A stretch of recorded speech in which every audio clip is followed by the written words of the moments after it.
Bismillahirrahmanirrahim. Assalamualaikum warahmatullahi wabarakatuh. Alhamdulillah, nasta'inuhu wa nastaghfiruh wa na'udzu billahi min shururi anfusina wa sayyiati a'malina. Man yahdihillahu fala mudilla lahu wa man yudlil fala hadiya lahu. Asyhadu an la ilaha illallah wahdahu la syarika lahu wa asyhadu anna Muhammadan abduhu wa rasuluhu alladzi la nabiyya ba'da. Allahumma salli wa sallim wa barik ala nabiyyina wa habibina Muhammadin wa ala alihi wa sahbihi ajma'in. Faqad qala Allah ta'ala fil Qur'anil Karim, a'udzu billahi minasy syaithanir rajim. Ya ayyuhalladzina amanu taqullaha haqqa tuqatih wa la tamutunna illa wa antum muslimun. Amma ba'du. Alhamdulillah, para jamaah Masjid Mutiara, marilah kita sama-sama pada pembuka pengajian kita malam kali ini meningkatkan keimanan dan ketakwaan kepada Allah Subhanahu wa taala dengan totalitas syukur kita kepada Allah Subhanahu wa taala, dan juga tidak lupa-lupanya, tidak lelah-lelahnya kita senantiasa bersujud, beribadah, meminta, berdoa kepada Allah Subhanahu wa taala. Kalau kita saksikan dan kita lihat berita sekarang ini, Masya Allah, ternyata di bumi Indonesia kita ada beberapa wilayah sahabat, kerabat, ikhwan kita, saudara kita yang sedang ditimpa musibah oleh Allah Subhanahu wa taala. Salah satunya di Sumut, Sumatera Utara, dengan erupsinya Gunung Sinabung. Tercatat sudah 2 kali erupsi dengan tingkat yang sangat besar, sampai mengeluarkan abu vulkanik yang jaraknya berpuluh, bahkan ratusan, bahkan sampai mungkin 1000 kiloan, yang memberikan dampak kepada daerah di sekitarnya. Kita berdoa mudah-mudahan seluruh masyarakat yang terdampak diberikan oleh Allah kesabaran dan juga disempurnakan amal dan juga pahalanya. Amin ya Allah ya Rabbal Alamin. Dan terakhir juga kemarin kita dengar berita di daerah Aceh sana muncul awan yang begitu mencengangkan. Sangat jarang terjadi ada awan yang membentuk gelombang seperti gelombang air pasang tsunami, air tsunami. Ya betul ya Pak ya, sudah trending, betul. Melabuh ya, tepatnya di daerah Melabuh. Satu hari itu menjadi sangat cekam barangkali untuk mereka. Kita saja yang melihatnya merinding, apalagi kita berada di sana. Na'udzubillahi min dzalik. Maka dari itu kita senantiasa harus berdoa kepada Allah, meminta perlindungan dalam segala hal apapun. Dan hal yang cukup trending kemarin juga di WA grup kita, ternyata ada pembahasan tentang ngantuk ya. Ngantuk ya, betul ya. Ini ngantuk, bahasan ngantuk tapi tidak bikin ngantuk nih. Obrolan-obrolan luar biasa. Saya mengambil faidah betul. Ketika seseorang pada fitrah manusiawinya, mereka memang memiliki sifat atau rasa pasti mengantuk. Pasti mengantuk. Kalaupun dalam berkendara kita tidak ngantuk sekalipun, masih ada risiko dan peluang orang lain lah yang ngantuk. Maka dari itu kalau sudah takdir, nah nanti bahasanya di malam Sabtu ya. Nah, tauhid. Nah, nanti insya Allah kita masuk ke bahasa mengenai qada dan qadar Allah Subhanahu wa taala. Kalau sudah memang Allah menggariskan dan menetapkan sesuatu hal terjadi, walaupun se-safety, sekuat, seaman apapun kita, kalau Allah sudah berkehendak pada jam, pada waktu, pada detik tertentu, pasti akan datanglah ketetapan Allah kepada kita. Karena itu kekuatan doa, kewajiban dan keharusan doa ini harus senantiasa kita jaga. Mudah-mudahan Allah senantiasa tetapkan kita dalam keadaan yang baik, sehingga kita akan diwafatkan dalam keadaan husnul khatimah. Amin ya Allah rabbal alamin. Bapak-bapak sekalian, kita lanjutkan pembahasan fikih kita mengenai masalah al-mashu 'alal khuffaini, mengusap kedua sepatu. Mengusap kedua sepatu pada saat berwudu. Bagaimana hukum, bagaimana kriteria, bagaimana persyaratan, dan apa saja hal yang mesti kita lihat ketika kita akan melaksanakan salah satu syariat ini. Kata Said Sabiq menyatakan, "Thubital mashu 'alal khuffaini bis sunnati sahihati tsabitah an Rasulillah sallallahu alaihi wasallam." Mengenai mengusapnya kedua sepatu ini ketika seseorang berwudu, ini dalilnya sahih. Rujukannya ada dari hadis Nabi sallallahu alaihi wasallam. Bahkan Imam An-Nawawi berkata, ajma'a man ya'tadda bihi fil ijma'i ala jawazil mashi alal khuffaini fis safari wal hadari. Imam An-Nawawi menegaskan bahwasanya ini sudah menjadi ijma' yang kuat mengenai bolehnya mengusap itu maksudnya adalah dengan air ya. Mengusap kedua sepatu kita ketika kita berwudu fis safari wal hadari, baik ketika kita safar berpergian, hadari ataupun kita sedang tidak berpergian, ketika kita sedang berada di wilayah kita sendiri. Sawa'un kana li hajatin aw ghairiha, adanya hajat atau tidak ada hajat boleh-boleh saja. Hatta lil mar'atil al mulazimah waz zamanil ladzi la yamshi, atau sampai ketika seorang perempuan ketika dia diam diri di rumahnya sendiri tanpa melakukan hal-hal yang memberatkan, dia ingin mengusap alas kakinya ketika dia berwudu, itu boleh-boleh saja.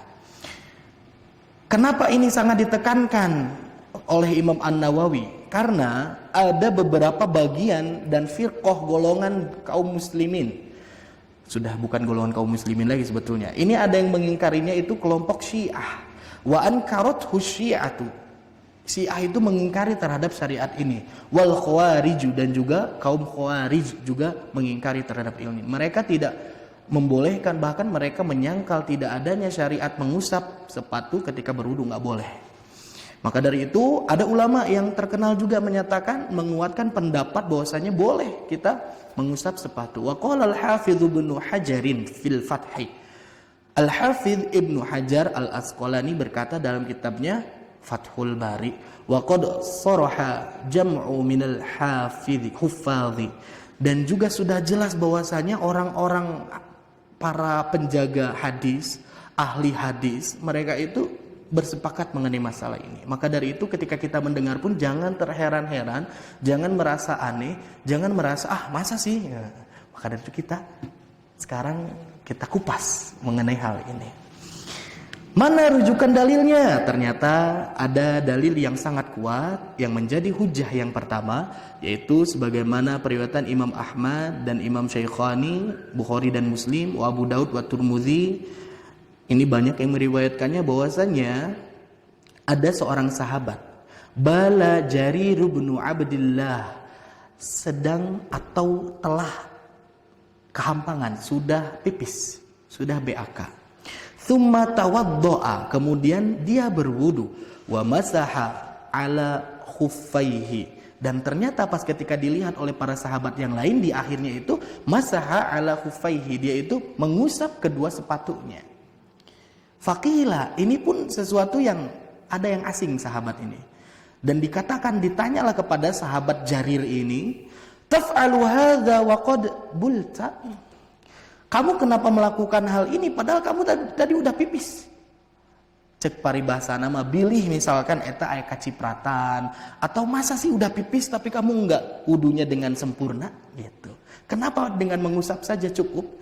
Berkatalah sahabat ini, qala na'am, iya saya melakukan hal itu, saya sudah pipis dan saya mengusap sepatu saya. Ra'aitu Rasulullah sallallahu alaihi wasallam, sebab saya pernah melihat langsung Rasul sallallahu alaihi wasallam, bala, beliau telah pipis, telah BAK, tsumma tawaddoa wa masaha ala khuffaihi, dan beliau pun ketika berwudu di akhirnya itu cukup dengan mengusap kedua sepatunya. Nah, bahkan diperkuat lagi, Jarir ini sahabat Rasul sallallahu alaihi wasallam yang masuk Islam itu setelah sempurnanya syariat Islam, dalam artian ayat-ayat dan juga perintah Allah di dalam Al-Qur'an mengenai wudu, termasuk dengan mencuci kaki, dan mencuci kaki itu adalah salah satu dari fardu wudu yang harus dilaksanakan. Namun ternyata pada saat telah adanya ketentuan yang pasti, tapi Jarir melaksanakan ini menandakan bahwasanya memang ini sah, menandakan ini sesuatu yang sah. tidak menyalahi terhadap ayat Al-Quran. Karena ada yang ngomong, dan mengusap sepatu mah itu sebelum ada ketentuan mengenai wajibnya mencuci kaki. Nah, ini terbantah. Perintah mencuci kaki itu udah ada, dan ketika mengusap ini ternyata setelahnya menandakan bahwasanya itu disahkan dan diperbolehkan. Sampai sini mudah-mudahan bisa dipahami. Nah, jadi itu. Nah, bagaimana kaitannya mengenai kaus kaki? Nah, saya akan bahas dulu. Ada dua kosakata dalam bahasa Arab yang mengartikan mengenai syariat ini. Yang pertama adalah khuf. Khuf itu alas kaki yang terbuat dari kulit atau sebagainya, semacamnya, sejenisnya, yang menutupi hingga mata kaki. Sebagaimana kebiasaan sepatu lah. Nah, baik dengan apapun bentuknya, yang penting menutup. Dan ada yang kedua namanya jawrob. Jawrob itu adalah bahan yang terbuat dari kapas atau semacamnya, yang dibuat dan dipakai untuk membalut kaki. Kalau kita istilahnya namanya kaus kaki.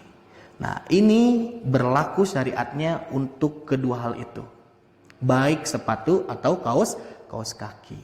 Jadi seperti itu. Ketika saya ngomong sepatu berarti diartikan saja maksudnya dengan kaus kaki, seperti itu. Selanjutnya, syarat-syaratnya untuk mengusap sepatu ini seperti apa? Tarotu al-lijawazil mashi an yalbisal khuf wa ma fi ma'nahu min kulli satirin ala wudu'in. Yang pertama, bapak-bapak sekalian, kalau mau menjalankan dengan cara ini, mengusap ini, harus dalam kondisi sebelum dipakainya sepatu itu kaki kita dalam keadaan bersih dan diri kita pun sudah melaksanakan wudhu. Dalam artian satir, kita itu udah siap untuk melaksanakan ibadah. Jadi itu. Jadi nggak boleh, misalkan kita pagi-pagi berangkat ke kantor, nggak punya wudhu, pakai sepatu, walaupun sepatunya bersih, walaupun kaos kakinya bersih, ketika nanti misalkan pengen mau melaksanakan ini, dia tidak membuka sepatu atau tidak membuka kaos kakinya, cukup diusap, ini tidak berlaku. Harus dalam keadaan suci ketika mengenakan alas kaki. Itu yang pertama. Berdasarkan hadis dari sahabat Mughirah bin Syu'bah, mudah-mudahan Allah meridai kepadanya, beliau pernah berkatakan, pernah menceritakan, kuntu ma'an Nabi sallallahu alaihi wasallam, aku pernah membersamai Nabi. Dzata lailatin fi masirin, pada satu malam ketika aku sedang bepergian bersama Nabi. Fa afraghtu alaihi minal idawati, dan ketika itu aku memberikan air dan wadahnya untuk Nabi sallallahu alaihi wasallam. Fa ghassala wajhahu, beliau pun mulai untuk melaksanakan wudu, dia mencuci wajahnya, wa dhira'aihi, dan kedua tangannya, wa masaha bi ra'sihi, dan dia pun menyapu, mengusap kepalanya. Tsumma ahwaitu, kemudian aku teh bungkuk, dongkok, mau apa? Li anza'a khuffaihi, untuk membukakan alas kakinya Rasul sallallahu alaihi wasallam. Nah, ketika hendak membukakan alas kaki Rasul sallallahu alaihi wasallam, kata Rasul, da'huma, tinggalkan itu, biarin aja. Fa inni adkhaltuhuma, karena sesungguhnya aku memakai kedua sepatuku itu tahiratani, ketika aku dalam keadaan suci dan sepatunya pun bersih. Seperti itu. Jadi itu yang pertama, syarat yang paling inti. Langsung saja kepada pembahasan di mana letak atau cara untuk mengusap sepatu tersebut. Mahallul mashi, letak untuk menyapu sepatu tersebut di mana? Ini disyariatkan al-mahallul masyru'u fil mashi dhahrul khuffi. Yang disyariatkan untuk mengusap sepatu itu adalah dhahrul khuffi, punggung bagian atas sepatunya, mohon maaf. Ini sepatunya di atasnya. Cukup itu saja, tidak harus sampai ke belakang, tidak sampai bawahnya. Tidak pula harus diguyur dengan air yang banyak, seperti mencuci kaki ibaratnya seperti itu. Cukup kita basahi tangan kita dengan air, dan kita yakini kondisi sepatu kita tidak ada najis, ya, atau kaos kaki kita dalam keadaan bersih. Kita cukup untuk mengusap dhahru khuffi, punggung dari alas kaki, sepatu atau kaos kaki tersebut. Ini sebagaimana yang pernah dilihat oleh sahabat Mughirah terhadap apa yang diusap oleh Nabi sallallahu alaihi wasallam, yamsahu ala dhahiril khuffaini. Rasul itu mencuci, mengelapnya itu atasnya saja. Ada hadis yang sangat menarik. Ini dari sahabat Ali radhiyallahu anhu. Mudah-mudahan Allah meridhai kepadanya. Qala, beliau itu pernah mengatakan, kata-katanya sangat bagus, lau kana ad-dinu bir-ra'yi. Kalaulah saja agama itu dihitung, dipertimbangkan dan ditetapkan dengan akal, kata Ali bin Abi, lakana asfalul khuffi aula bil mashi. Pastilah saja asfalul khuffi, bawah dari sepatu itu, aula bil mashi, lebih utama, lebih perlu untuk dibersihkan, untuk diusap. Karena kotor kalau sepatu yang mananya Pak? Bawah, yang atas mah udah kelihatan bersih. Secara adat seperti itu. Kalau menurut logika,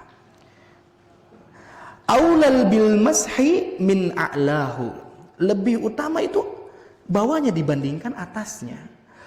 Laqad ra'aitu Rasulullah sallallahu alaihi wasallam, namun aku sungguh melihat Rasul sallallahu alaihi wasallam yamsahu ala dhahiri khuffaihi. Beliau itu mengusap sepatunya itu punggungnya saja. Dalam artian ini kaitannya dengan masalah agama. Kan syariat mengenai mengusap sepatu itu kan dalam wudu itu dalam agama. Maka dari itu agama itu tidak bisa dipatok dengan akal seorang manusia. Karena wahyu itu tidak akan mampu untuk kita kupas hanya dengan akal kita. Perkara-perkara dalam Islam syariat itu harus dikuatkan dengan keimanan, sebagaimana kita mengimani terhadap hal yang goib. Nggak bisa kita pikir-pikirkan bagaimana nanti. Nah, jadi sudah saja kalau masalah agama kita kembalikan kepada Allah dan Rasulnya. Dan selanjutnya, batasan waktunya seperti apa untuk mengusap sepatu atau jawrab kaos kaki ini? Nah, batasan waktunya, para jamaah sekalian, 1 hari 1 malam untuk orang yang mukim. Kalau kita beraktivitas di tempat kita, di rumah kita, di wilayah kita, tidak bepergian, boleh kita mengusap sepatu dengan syarat yang tadi, itu batasannya hanya 1 hari 1 malam. Lantas kalau yang safar seperti apa? Safar batasan akhirnya itu adalah 3 hari 3 malam. Sebagaimana sahabat Safwan bin Assal, beliau mendapatkan perintah dari Rasul sallallahu alaihi wasallam, amarona an-nabi sallallahu alaihi wasallam an namsaha 'alal khuffaini idza nahnu adkhalnahuma 'ala tuhrin. Rasul ini memerintah kepada kami ketika kami agar kami mengusap sepatu kami ketika memang kami memakainya dalam keadaan suci. Salasan idza safarna, 3 hari waktunya ketika kami dalam kondisi bepergian, safar. Wa yauman wa lailatan idza aqamna, 1 hari 1 malam kalau kita dalam keadaan bermukim. Wala nakhla'huma illa min janabah, dan kami ini tidak pernah membuka sepatu kami tersebut melainkan hanya ketika janabah, ketika dalam kondisi junub. Berarti menandakan bahwasanya kalau udah pipis, kalau sudah BAB, kalau misalkan tidak seperti sekarang ya, tempatnya di luar ya, menandakan zaman Rasul SAW itu air WC seperti kita itu tidak terjadi zaman Rasul. Ngagolontorna cai misalkannya, WC-nya dengan kondisi yang seperti ini. Dulu itu namanya khola, itu hanya, mohon maaf, seperti ada kubangan untuk cubluk ya, tempat pembuangan yang nanti dialirkan ke tempat-tempat yang memang tidak dijamah oleh manusia, dan airnya pun secukupnya, pakai bejana seperti itu. Wallahu a'lam bishawab. Nah, yang jelas ini para sahabat Nabi ini ketika melakukan safar, beliau pipis, beliau BAB, itu tidak membuka sepatunya. Ketika berwudu cukup dengan mengusapnya saja, kecuali kalau dalam kondisi janabah. Kalau laki-laki keluarnya air mani, perempuan bisa jadi ketika haid ya, seperti itu. Nah, Itu adalah waktunya. Lantas penghitungan waktu 1 hari, hitungannya 3 hari 3 malam seperti apa?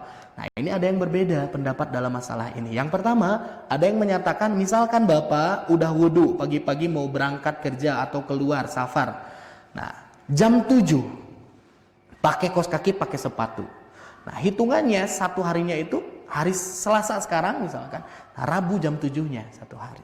Itu pendapat yang pertama. Yang kedua, dihitungnya itu ketika kita pertama kali hadas. Ketika kita pertama kali batal. Misalkan jam 7 pakai sepatu, pakai kaos kaki. Ternyata kita ke air, buang air itu jam 9.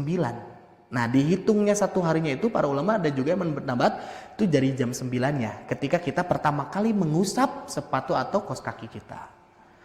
3 hari 3 malam sesuaikan saja dengan yang tadi. Namun mana yang kita pilih silahkan saja. Mau yang dari pertama kali pakai atau dari pertama kali hadas. Kita dalam keadaan tidak suci, tidak dalam keadaan wudhu. Itu mengenai ketentuan waktunya.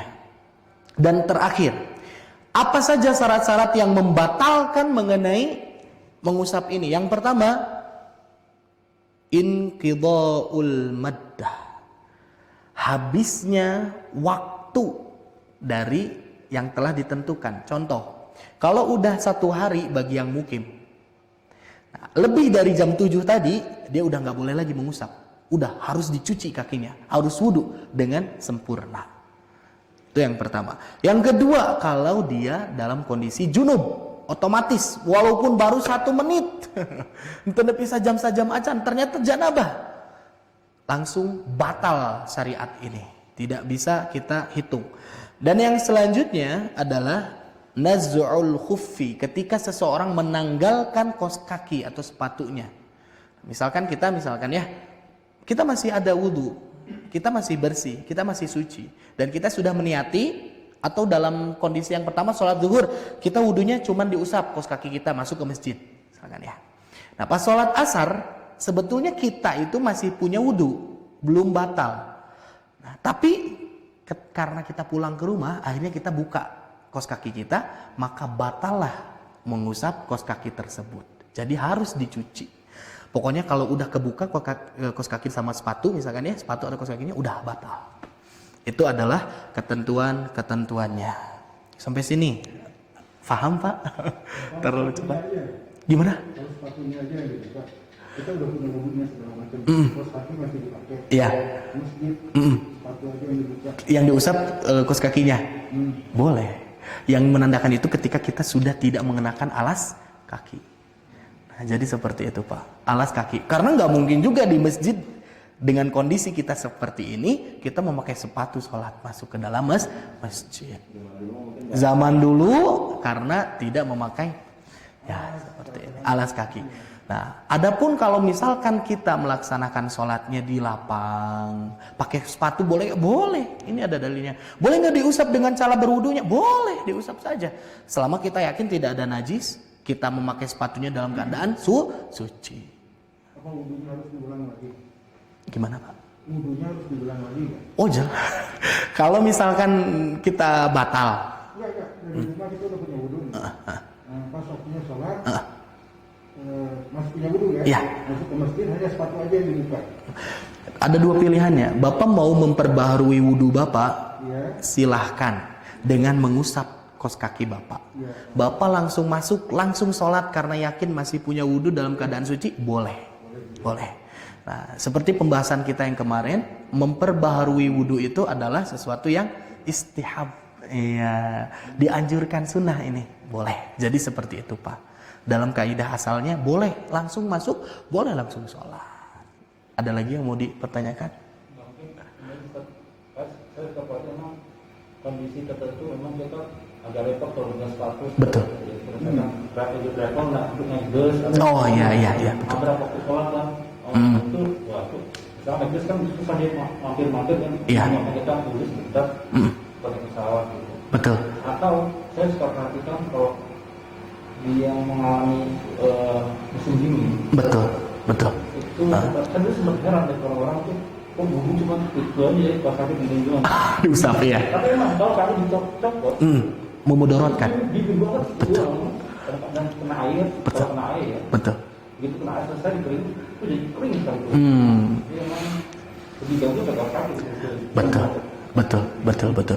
Nah, inilah salah satunya mengapa Imam Abu Hanifah, awalnya Imam Abu Hanifah itu melarang seseorang untuk mengenakan kaos kaki dalam berwudu.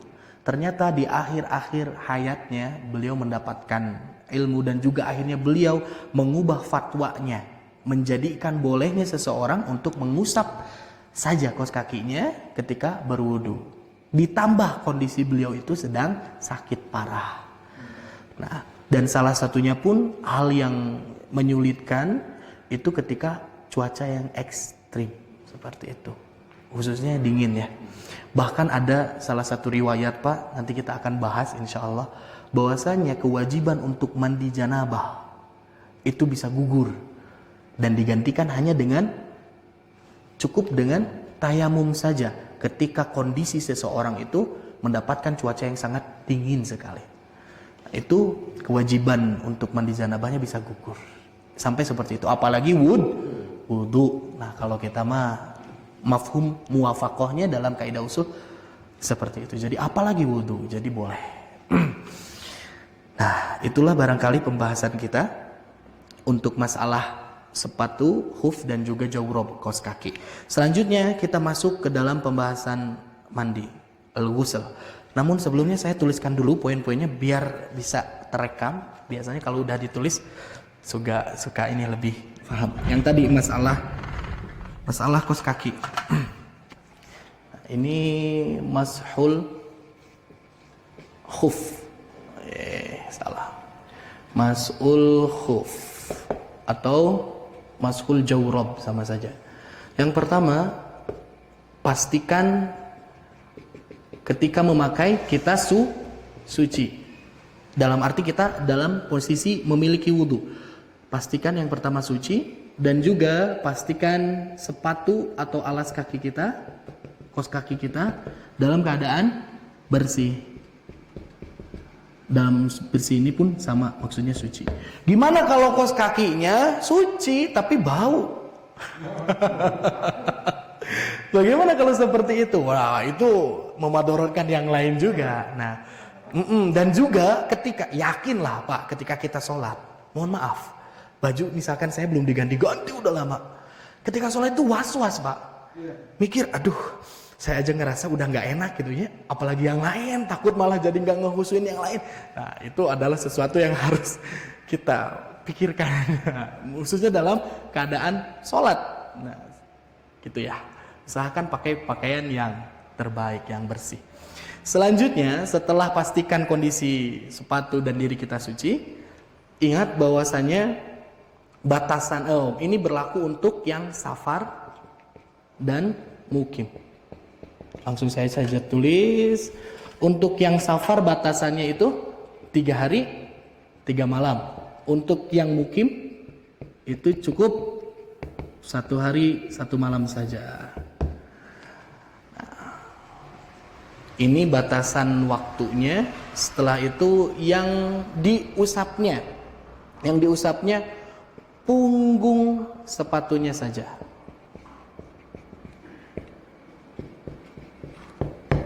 Nah, kalaulah misalkan ternyata sepatu kita koyak atau kaos kaki kita koyak, nah ini yang dipertentangkan oleh para ulama juga.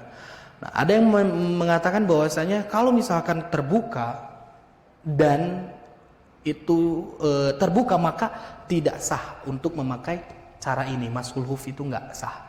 Misalkan sepatu kita udah pada bolong-bolong, robek-robek, kaos kaki pun sama bolong-bolong, robek-robek, maka tidak sah.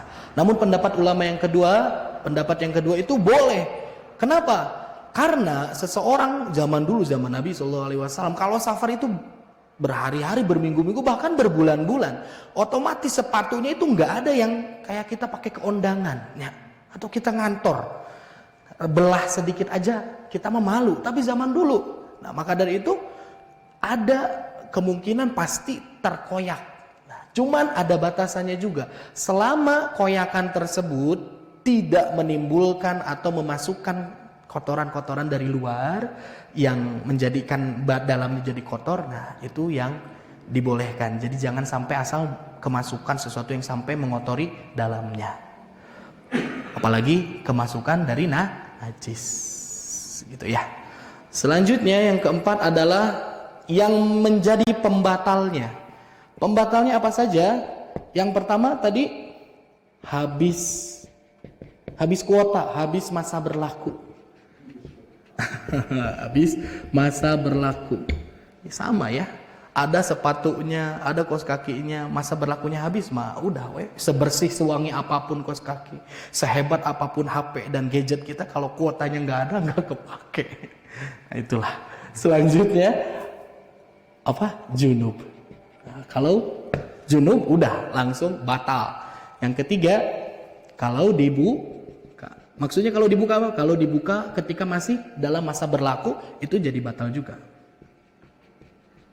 Inilah hal yang bisa kita simpulkan mengenai tata cara mengusap kaos kaki ataupun alas kaki. Ya. Kalau kita pakai sepatu di rumah bersih, Ya.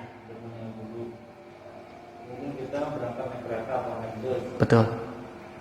Kita mau pipis, Betul. sudah, terus mau wudhu, Betul. terus mau usap. Nah, ketika kita ketahui itu kan, kita nggak yakin sepatu ini keberatan apa enggak. Meskipun dia hati-hati kan. Betul. Ini. Nah, dia nggak tahu saya pribadi sih kalau kayak gitu ya, sepatunya copot, pasti pakai kaki. Oh iya iya. Kakinya di juga. Oh betul. Karena itu pas sholat, sepatunya dicopot.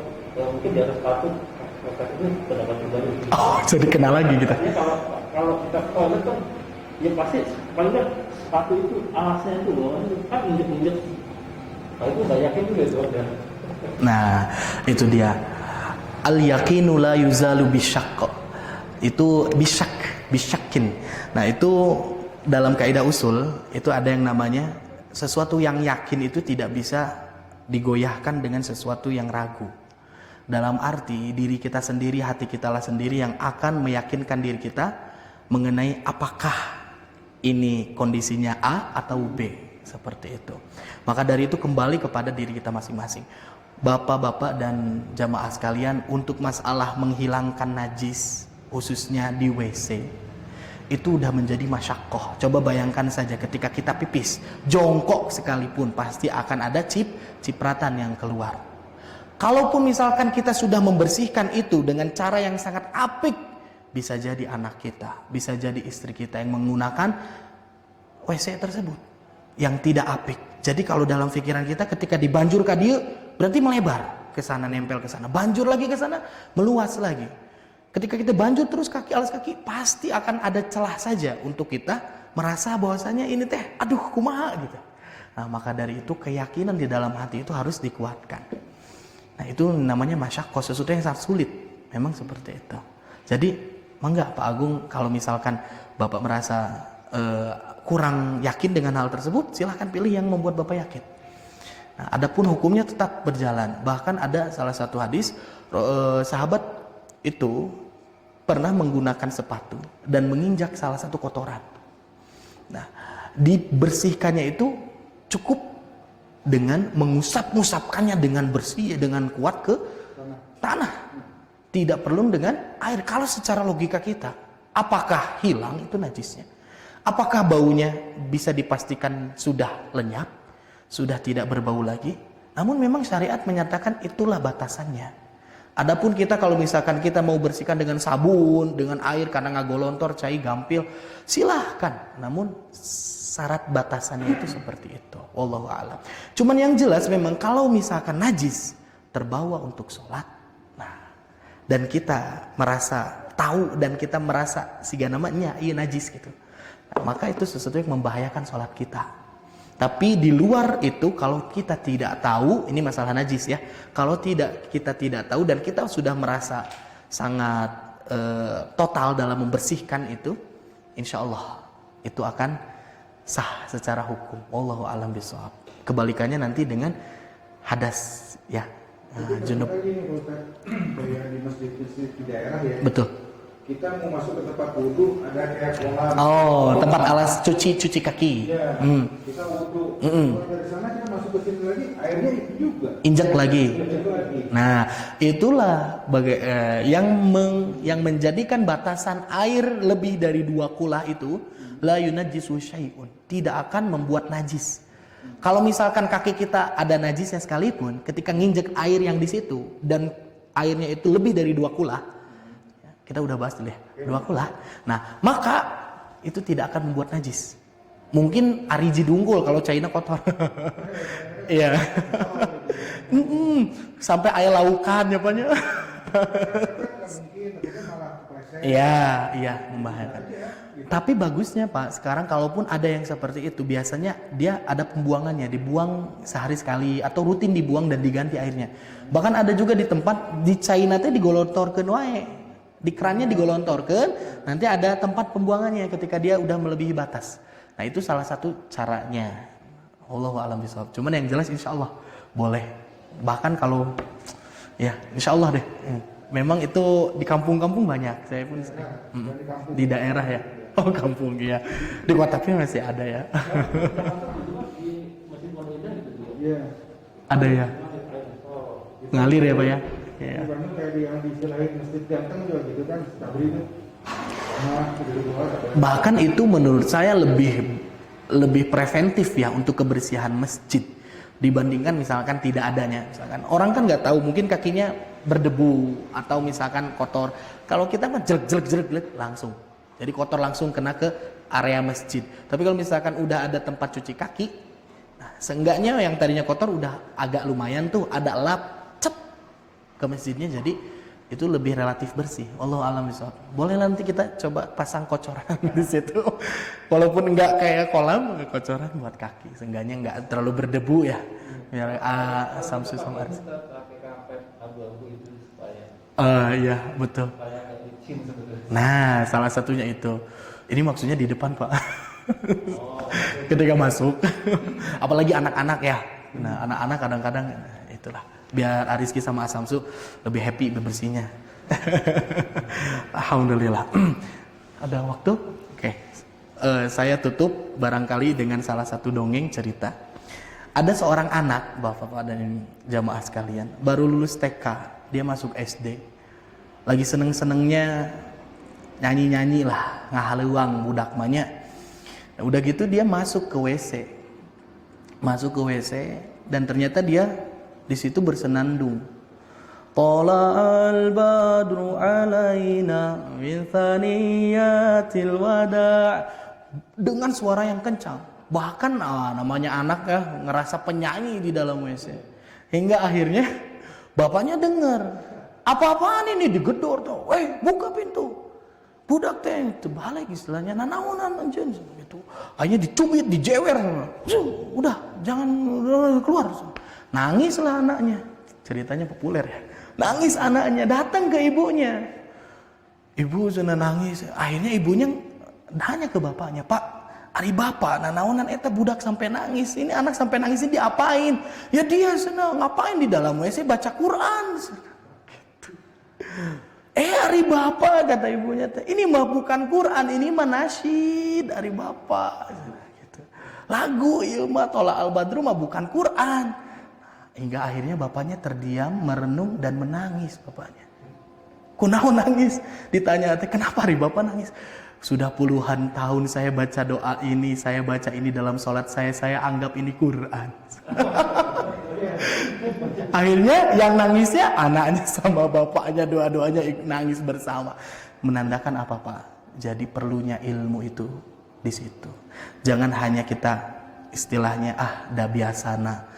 Ketika mendengar asa bahasa Arab, ketika mendengar ini seakan-akan Islami, jangan ditelan bulat-bulat dulu. Sok sekarang mah sudah zaman digital istilahnya. Ya luas lah untuk mencari ilmu. Jadi kita harus aware terhadap masalah-masalah keagamaan. Panginten etan tiasa kapihatur. Alhamdulillah, insyaallah nanti pertemuan selanjutnya kita akan lanjutkan pembahasan mengenai mandi. Nah, ini cukup panjang juga dan cukup menarik insyaallah. Kita tutup saja pembahasan kita pada maghrib isya kali ini dengan bacaan hamdalah dan doa kifaratul majelis bersama-sama. Alhamdulillahirrahmanirrahim. Subhanakallahumma bihamdik asyhadu an la ilaha illa anta astaghfiruka wa atubu ilaik. Wassalamualaikum warahmatullahi wabarakatuh.